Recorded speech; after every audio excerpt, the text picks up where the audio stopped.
అందరికీ నమస్కారం. భాస్కర్ కిల్లి ఛానల్‌కి స్వాగతం. ఈ నెల 13వ తారీఖున ఆంధ్రాలో ఎన్నికలు జరుగుతున్నాయని అందరికీ తెలుసు. శాసనసభ మరియు లోక్‌సభకి ఎన్నికలు జరుగుతున్నాయి. ముఖ్యంగా మనం శాసనసభ గురించి మాట్లాడుకుంటే అక్కడ కూటమి అంటే తెలుగుదేశం, జనసేన, అలాగే బీజేపీ, ఇంకా వైసీపీ మన జగన్ గారి పార్టీ, ఇంకా సోదులో లేని కాంగ్రెస్ అక్కడ పోటీలో ఉన్నాయి. సో, మన ఓటు ఎవరికి వెయ్యాలి? ఇది నా యొక్క విశ్లేషణ మాత్రమే. కానీ ఎవరికి నచ్చినట్టు వారి వారి ఇష్టాన్ని బట్టి ఎవరికైనా ఓటేయొచ్చు. మొట్టమొదటగా ప్రస్తుతం అధికారంలో ఉన్న వైసీపీ పార్టీ గురించి మాట్లాడుకుందాం. జగన్ గారి పాలన ఎలా ఉందంటే ఆంధ్రప్రదేశ్‌లో అరాచకం అన్నట్టు ఉంది. సంక్షేమ పథకాలు తప్ప అభివృద్ధి మాత్రం ఎప్పుడో దూరాన పెట్టేశారు. మాది శ్రీకాకుళం అండి. శ్రీకాకుళం నుంచి రైల్వే స్టేషన్ ఆమదలవలస అనే ఊర్లో ఉంది. అంటే మొత్తానికి అది ఒక 10 కిలోమీటర్ల దూరం. అక్కడికి వెళ్ళాలంటే దాదాపుగా ఎంత పెద్ద గోతులంటే ఎవడైనా అందులో పడ్డాడంటే చచ్చి ఊరుకుంటాడు. దాదాపుగా 5 సంవత్సరాలు అవుతున్నా కూడా కనీసం ఒక్క గోతును కూడా పూడ్చలేకపోయారు. శ్రీకాకుళం ఎమ్మెల్యే మరియు రెవెన్యూ మంత్రి ఆయన ధర్మాన ప్రసాదరావు గారికి ఈ యొక్క రోడ్డు గురించి అడిగితే ఆయన ఏం చెప్పారంటే, ఈసారికి ఇలా కానిచ్చేద్దాం, నెక్స్ట్ ఎన్నికల్లో రోడ్డు వేద్దామని చెప్పారు. అంటే ఎంత దౌర్భాగ్యపు జీవితం అనేది ఆంధ్ర ప్రజలు గడుపుతున్నారో దీన్ని బట్టి అర్థమవుతుంది. 5 ఏళ్ళకి వీళ్ళకి సరిపోలేదంట ఒక చిన్న రోడ్ వేయడానికి. అంటే 10 కిలోమీటర్ల దూరం ఉన్న ఒక రోడ్ వేయడానికి 5 సంవత్సరాలు సరిపోలేదంట. వీళ్ళకే మళ్ళీ ఓటేస్తే నెక్స్ట్ 5 ఏళ్లలో ఆ రోడ్డు పూర్తి చేస్తారంట. ఎంత సిగ్గుమాలిన మాటలు వీళ్ళు మాట్లాడుతున్నారో దీన్ని బట్టి అర్థమవుతుంది. అసలు అభివృద్ధి అనేది ఆంధ్ర ప్రజలు ఎప్పుడూ మర్చిపోయారు. కావాలంటే ఫ్రీగా డబ్బులు పంచేస్తాం, మీరు అవన్నీ తినుకుంటూ బ్రతకండి. ఇదే అక్కడ పరిస్థితి. ఇంకా అక్కడ మంత్రులకైతే ఎన్ని బూతులు మాట్లాడితే అంత జీతాలు అన్నట్టుగా ఉంది. ఇష్టానుసారంగా నోరు పారేసుకోవడం, ఎవరు పడితే వారు, ఎవరి మీద పడితే వారి మీద నోరు పారేసుకుంటూ బూతులు తిట్టడం మాత్రమే వాళ్ళకు వచ్చినట్టుగా ఉంది. మనం జాగ్రత్తగా చూస్తే అన్ని రాజకీయ పార్టీలు కూడా తిట్టుకోవడం అనేది ఈ మధ్య సహజంగా మారిపోయింది. కానీ వైసీపీ పార్టీ వాళ్ళు అయితే మాత్రం కొత్త కొత్త బూతులు, కొత్త కొత్త పదాలు కూడా ఎతుకుతున్నారు. అంత దారుణంగా తయారైంది వీళ్ళ తాలూకు పరిస్థితి. ఈ మధ్య జగన్ ఒకటి తీసుకొస్తున్నారని చెప్పి హడావిడిలో ఉంది. అదేంటంటే ల్యాండ్ టిట్లింగ్ యాక్ట్ అని. అంటే మన తాలూకు భూమి తాలూకు పత్రాలన్నీ కూడా ఒక వెబ్సైట్లో ఉంటాయంట. మనం మాత్రం ఒక జిరాక్స్ కాపీ మాత్రమే తీసుకోవాలంట. అది మాత్రమే మన దగ్గరున్న, అంటే అది మన ఆస్తికి సంబంధించింది అని చూపించే ఒకే ఒక పత్రం మాత్రం అదేనంట. ఇంకేవి కూడా దానికి ఉండవంట. నాకు తెలిసి ఇది కానీ జనాల మధ్యకి కానీ విస్తృతంగా వెళితే మాత్రం జగన్ ప్రభుత్వానికి ఎక్కడితో సమాప్తి జరిగిపోవడం మాత్రం గ్యారంటీ. దీని గురించి జనసేన మరియు తెలుగుదేశం అయితే గట్టిగా ప్రచారం చేస్తున్నాయి. దీనిపైన కోర్టులో కేసు ఉందని నేను విన్నాను. మొత్తానికి ఇది ఏంటనేది అయితే నాకు పూర్తిగా తెలియదు. కానీ నిజానికి ప్రతిపక్షాలు చెబుతున్నట్టు అదే నిజమైతే మాత్రం జగన్ తాలూకు బొంద తానే తవ్వుకుంటున్నట్టయితే మాత్రం మనకి క్లియర్గా అర్థమవుతుంది. ఇక టీడీపీ దగ్గరికి వద్దాం. 2014లో అధికారంలోకి వచ్చిన చంద్రబాబు చేసిన అవినీతికి విరక్తి చెంది ప్రజలు 2019లో జగన్ని ఎన్నుకున్నారు. అయితే వాళ్ళ పరిస్థితి ఏమైంది అంటే పెనం మీద నుంచి పొయ్యిలోకి జారినట్టు అయింది. మరి ఇప్పుడు ఈ 2024లో జరిగే ఎన్నికల్లో కేవలం జగన్ వ్యతిరేకత మీదనే చంద్రబాబుకి వేస్తారా? ఎందుకంటే అంతగా జగన్పై ఉన్న వ్యతిరేకత తాలూకు ఓటు అనేది ఈ యొక్క టీడీపీకి ట్రాన్స్ఫర్ అవుతున్నట్టుగా అయితే నాకైతే కనిపించట్లేదు. రెండో విషయం ఏంటి అంటే ఇప్పటికీ జగన్ ఇచ్చే ఫ్రీ తాయిలాలకు చాలామంది అలవాటు పడిపోయి ఆంధ్రాలో ఉన్నారు. వాళ్ళకి ఎవరైనా అధికారంలో ఉన్నా పర్వాలేదు, కానీ ఫ్రీగా డబ్బులు ఇంటికి వచ్చేస్తే చాలు. అది ఎవరు అలవాటు చేశారంటే శ్రీ రాజశేఖర్ రెడ్డి గారు అలవాటు చేశారు. అవినీతిలో ఆయన అయితే 10 కమాండ్మెంట్స్ రాసేశారు. అప్పటి నుంచి ఎవరు అధికారంలోకి వచ్చినా కానీ ఇంకా అవి కొనసాగించుకుంటూనే పోయారు. 2014కి ముందు చంద్రబాబు నాయుడు చాలా బాగా ఒక మంచి విజన్ 2020 అనే ఒక విజన్ చూపించిన ఆయన కూడా ఆ తర్వాత వచ్చాక అదే అవినీతికి పాల్పడడం అనేది జరిగింది. ఆ తర్వాత వచ్చిన జగన్ అయితే దాన్ని ఒక వేరే లెవెల్కి తీసుకువెళ్ళాడు. ఇప్పుడు చంద్రబాబు గారు ఏమంటున్నారంటే జగన్ చేసిన సంక్షేమ పథకాల వల్ల ఆంధ్రప్రదేశ్ సోమాలియా అయిపోయింది, తర్వాత శ్రీలంక అయిపోయిందని ఒక పక్క చెబుతూనే ఇంకొక పక్క ఏమంటున్నారు అంటే పింఛన్ అంట 3000 నుంచి 4000కి పెంచుతారంట. సంవత్సరానికి ఆడవాళ్ళకి 3 గ్యాస్ సిలిండర్లు ఫ్రీగా ఇస్తారంట. అంతేకాకుండా ఆర్టీసీ బస్సులో కంప్లీట్గా ఆడవాళ్ళకి ఫ్రీగా ప్రయాణం చేస్తారంట. ఇప్పటికే అలాంటిదొకటి కాంగ్రెస్ కర్ణాటకలో ఇచ్చి కొరువుతో తలగొక్కుంది. అంతేకాకుండా తెలంగాణలో కూడా అదే ఫ్రీ పథకం ఆడవాళ్ళకి అదే కాంగ్రెస్ పెట్టి ముక్కుతూ మూలుగుతూ ఎలాగో నడుపుతుంది. అయితే ఇలాంటి ఫ్రీ పథకాలనేది ఆంధ్రాలో ప్రస్తుతానికి జరిపే పరిస్థితి ఉందా? లేదా చంద్రబాబు నాయుడు గారు ఏదో ఒకటి మాట్లాడేసి అధికారంలోకి వచ్చేద్దామని చూస్తున్నారా? అదే ఫ్రీ పాలసీస్ గురించి అంతగా తిట్టిన చంద్రబాబు నాయుడు గారు ఈరోజు ఆయన పెట్టిన మేనిఫెస్టో చూస్తే దాదాపుగా 1.45 లాక్స్ క్రోర్స్ అవసరం పడుతుందంట. నిజానికి ఆ మేనిఫెస్టో అనేది అప్లై చేయాలి అంటే అది నిజంగా ఆంధ్రప్రదేశ్లో జరిపించాలి అంటే అంత డబ్బు అనేది ఆంధ్రప్రదేశ్లో ఉందా అనేది ఇక్కడ మనకి ఒక పెద్ద పాయింట్. అంటే చంద్రబాబు నాయుడు గారు అధికారంలోకి రావడానికి ఏది పడితే అది అబద్ధాలు మాట్లాడేస్తున్నారని మనకి క్లియర్గా అర్థమవుతుంది. ఎందుకంటే గత ఎన్నికల్లో మేనిఫెస్టో అని చెప్పి ఏదో ఒకటి తీసుకొచ్చి ఒక నెలలోనే వెబ్సైట్ నుంచి అది మాయం చేయించేశారు ఆ మేనిఫెస్టో. మరి ఇప్పుడు ఈ మేనిఫెస్టో ఇలా తగలడింది. ఇక్కడ ఇంకొక ముఖ్యమైన విషయం ఏంటంటే మత ప్రకారం అసలు రిజర్వేషన్స్ వద్దు అనేది బీజేపీ తాలూకు ఒక పాలసీ. అందుకే రాజశేఖర్ రెడ్డి గారు 4% రిజర్వేషన్ అనేది ముస్లింలకు కేటాయించింది రద్దు చేస్తామని క్లియర్గా అమిత్ షా గారు చెప్పారు.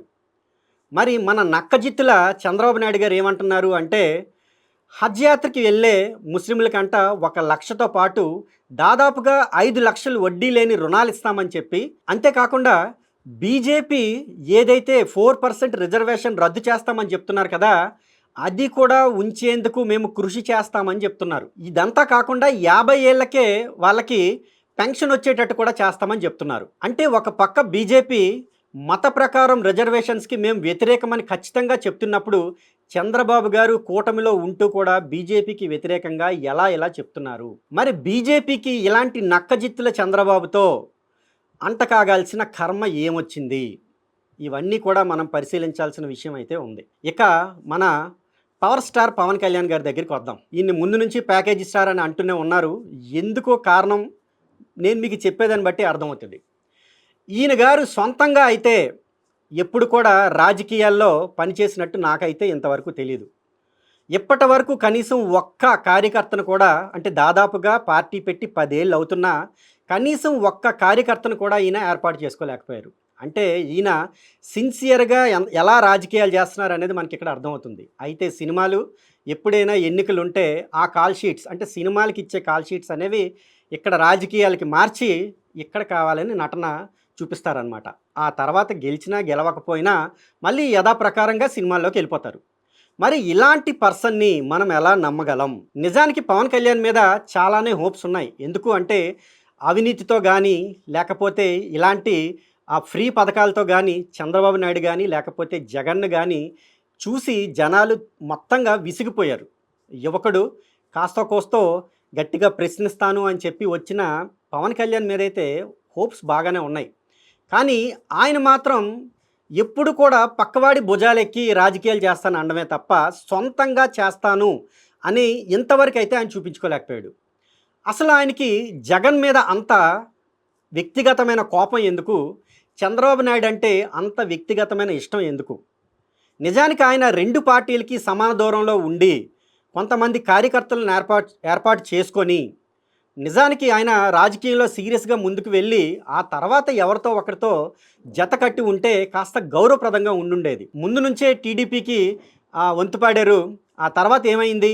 బీజేపీ ఎప్పుడైతే సీట్లు ఎక్కువ అడిగిందో జనసేనలో కోసేశారు. కాకపోతే జనసేనకు ఉన్న ఒక ప్లస్ పాయింట్ ఏంటంటే ఎవరైతే జనసేన అభ్యర్థులుగా ఉన్నారో వాళ్ళు కాస్త బలమైన ప్లేసెస్లో వాళ్ళు ఇప్పుడు నిలబడి ఉన్నారు. అంతేకాకుండా పిఠాపురంలో పోటీ చేస్తున్న పవన్ కళ్యాణ్కి కాస్త ఎడ్జ్ అయితే ఉంది. ఆయన ఖచ్చితంగా గెలుస్తాడు అనే అక్కడ టాక్ వినిపిస్తుంది. అయితే ఆయన అసెంబ్లీకి అయితే వెళ్ళే ఛాన్సెస్ అయితే ఉన్నాయి, కానీ ఆయన ముఖ్యమంత్రి అవ్వగలడా అంటే మాత్రం ఇలాంటి అడ్డదారుల ద్వారా అయితే ఆయన ఖచ్చితంగా అవ్వలేడు అని మనం చెప్పొచ్చు. ఎందుకంటే ఈరోజు ఎంతో కొంతమంది జనసేనలో గెలిచి వాళ్ళు టీడీపీకి వంతుపాడి రేపొద్దున్న టీడీపీ అధికారంలోకి వస్తే అసలు వెన్నుపోట్లో పేటెంట్ హక్కు తీసుకున్న మన చంద్రబాబు నాయుడు గారు జనసేన పార్టీని ఉంచుతారా? వాళ్ళ తాలూకు ఎమ్మెల్యేలను అందరినీ కూడా టీడీపీలో కలిపేసుకొని పవన్ కళ్యాణ్ని పక్కకి విసిరేయరు అని గ్యారంటీ ఏమిటి? మామకే వెన్నుపోటు పొడిచిన ఈయన, జూనియర్ ఎన్టీఆర్కే పక్కకు తోసేసిన ఈయనకి పవన్ కళ్యాణ్ని పక్కకు తోయడం పెద్ద విషయమా? మరి ఎందుకు కావాలనే పవన్ కళ్యాణ్ ఇవన్నీ తెలిసి కూడా అక్కడ అంటకాగుతున్నాడు అంటే బహుశా తనకున్న ప్యాకేజీ స్టార్ అనే పేరుని సార్థకత చేసుకోవడానికి ఏమో నాకైతే తెలియదు కానీ చూస్తుంటే అయితే మాత్రం అలాంటి అభిప్రాయమే కలుగుతుంది. ఇక సోదులో లేని కాంగ్రెస్ గురించి వస్తే ఇంతవరకు ఆంధ్రాలో అయితే ఒక్క సీటు కూడా ఈ మధ్య కాలంలో అంటే ఆంధ్రప్రదేశ్ తెలంగాణ రెండు విడిపోయిన తర్వాత ఒక్క సీటు కూడా తెచ్చుకోలేకపోయింది కాంగ్రెస్. కానీ హిందువుల తాలూకు ఆస్తులను కాంగ్రెస్ ముస్లింలకి ఇచ్చేస్తుంది అని ఎప్పుడైతే మోడీ ప్రచారం చేయడం స్టార్ట్ చేశారో ఆంధ్రాలో కొన్ని మసీదులలో మీరంతా కూడా అంటే ముస్లింలు కాంగ్రెస్కి ఓటు వేయాలి అని చెప్పి ఈ యొక్క మసీదుల్లో చెప్తున్నారంట. కనుక బహుశా కొన్ని ఓట్లు కాంగ్రెస్కి అయితే పడితే పడొచ్చు ముస్లింలవి, అది వైసీపీకి మైనస్ అవుతుంది. అలాగా ఏదైనా ఒకటో రెండో సీట్లు కాంగ్రెస్కి వచ్చినా రావచ్చు. అంతేకాకుండానండి మన పవన్ కళ్యాణ్ గారు వాలంటీర్ వ్యవస్థను కూడా ఏమన్నారంటే వీళ్ళంతా కూడా ఆడవాళ్ళని అమ్మేస్తున్నారు అని చెప్పి అన్నారు. కానీ దానికి తగిన ఆధారాలు చూపించలేదు. కానీ ఇప్పుడు అదే వాలంటీర్ వ్యవస్థని 5,000 నుంచి 10,000 జీతం చేస్తామని చెప్పి చంద్రబాబు నాయుడు గారు అంటున్నారు. ఇలా నోటికొచ్చిన అబద్ధాలు మాట్లాడుతూ కూటమి వెళ్తుంది. ఇంకొక పక్క ఇలాంటి ఫ్రీ తాయిలాలే ఇస్తాము, జనాలకి మొత్తం మేము డబ్బులు పంచుకుంటూనే వెళ్తాము, అభివృద్ధిని మాత్రం అటకెక్కిస్తామని చెప్తూ జనం ముందుకు వచ్చి ఏదో ఒక దెబ్బ తగిలిందని చెప్పి మొన్నటి వరకు ఒక ప్లాస్టర్ వేయించుకొని ఇప్పుడే కాస్త తీసేసి ఈయన కూడా తిరుగుతున్నాడు. ఇక మొత్తానికైతే వీళ్ళ తాలూకు నక్కజిత్తులు అలాగే వేషాలు అన్నీ మనం చూస్తూనే ఉన్నాము. ఇంతకీ ఆంధ్రాలో మన ఓటు ఎవరికి? నేనైతే చెప్తున్నానండి, ఈ రాజకీయ నాయకుల వేషాలన్నీ చూసి విసుగెత్తిపోయాను. కనుక నా ఓటు అయితే మాత్రం నేను నోటాకి వేద్దాం అనుకుంటున్నాను. చాలామంది అనుకునేది ఏంటి అంటే నోటాకి మనం ఓటు వేస్తే మన తాలూకు ఓటు అనేది వ్యాలిడ్ కాకుండా ఉంటుంది, అంతేకాకుండా గెలిచేవారు గెలుస్తారు, ఓడిపోయే వాళ్ళు ఓడిపోతారు. ఇంతేకాకుండా చాలా దగ్గరలో మనం వినేది ఏంటంటే సపోజ్ టీడీపీ గెలుస్తుంది అని అనుకుందాం, చాలామంది వచ్చి చెప్తుంటారు, ఒరే నువ్వు జగన్కి వెయ్యాలి అని ఎందుకు అనుకుంటున్నావు, టీడీపీ ఎలాగూ గెలుస్తుంది కదా, అప్పుడు నువ్వు వెళ్ళి టీడీపీకే వేసేయచ్చు కదా, జగన్కి ఎందుకు వేయాలి? లేదా జగన్ గెలుస్తూ ఉన్నాడు అనుకోండి, అంటే ఆ టాక్ ఎక్కువగా వచ్చింది అనుకోండి వాళ్ళ మధ్య, మరి నువ్వు టీడీపీకి ఎందుకు వేస్తావు, జగన్కి వేసేయచ్చు కదా, ఇలా జనాలు వచ్చి చెప్తూ ఉంటారనమాట. అసలు నోటాకైతే చాలామంది చెప్పేది ఏంటంటే నీ ఓటు వ్యాలిడ్ కాదు కనుక నోటాకి వేయొద్దు అని చెప్తారు. నిజానికండి నోటా అనేది అంటే నాట్ అబౌవ్ ఆల్ అని, నాకు వీళ్ళెవరూ నచ్చట్లేదు అని. ఈ యొక్క నోటా అనేది మనకి రాజ్యాంగం కల్పించిన హక్కు, ఎవడ కోసమో కాదు, మనకి విచక్షణ అనేది ఉంది. ఆ విచక్షణ బట్టి మనకి ఏ రాజకీయ నాయకుడు నచ్చితే ఆ రాజకీయ నాయకుడికి మనం ఓటు వేయొచ్చు, లేదు అంటే ఎవరు నచ్చకపోతే మనం నోటాకి ఓటు వేయొచ్చు. ఇది మన ఓటు హక్కు, మనం వినియోగించుకోవాలి అంతే తప్ప ఎవడో చెప్పాడని కానీ లేకపోతే ఎవడో ఓడిపోతాడని కానీ లేదా ఎవడో గెలుస్తాడని కానీ మన ఓటు వేయడం గురించి కాదు. మన ఓటు హక్కు మనం ఖచ్చితంగా వినియోగించుకోవాలి, మనకి నచ్చిన వారికి ఓటు వేయాలి, మనకి నచ్చకపోతే నోటాకి ఓటు ఖచ్చితంగా వేయొచ్చు. ఇక లోక్సభకి జరిగే ఎంపీల ఎలక్షన్ గురించి వస్తే మీరు కాంగ్రెస్కి తప్ప ఎవరికి ఆంధ్రాలో వేసినా బీజేపీకి వేసినట్టే.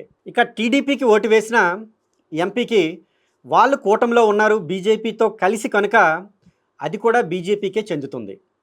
కనుక ఎవరికి మనం ఓటు వేసినా కానీ అది బీజేపీకే చెందుతుంది. కనుక దీని గురించి మనం పెద్దగా టెన్షన్ పడాల్సిన పని లేదు.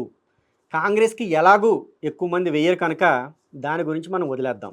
అయితే కొంతమంది ఇప్పుడు ఈ యొక్క మసీదుల్లో చెప్తున్నట్టు మీరు ముస్లిమ్స్ అందరికీ కూడా చెప్తున్నారంట ముల్లాలు, మీరు కాంగ్రెస్కి ఓటేయండి అని. కనుక ముస్లిమ్స్ వేస్తే కొంతమంది కాంగ్రెస్కి ఓటు వేస్తే వేయొచ్చు, కానీ అది చాలా నెగ్లిజిబుల్ కౌంట్ అని నేను అనుకుంటున్నాను. కనుక నాకైతే లోక్సభ గురించి పెద్ద టెన్షన్ లేదు. కానీ ఈ అసెంబ్లీ గురించి మనం వస్తే మాత్రం నా ఓటు అయితే నేను నోటాకే వేస్తానని చెప్తున్నాను. అందరికీ నమస్కారం. జై హింద్.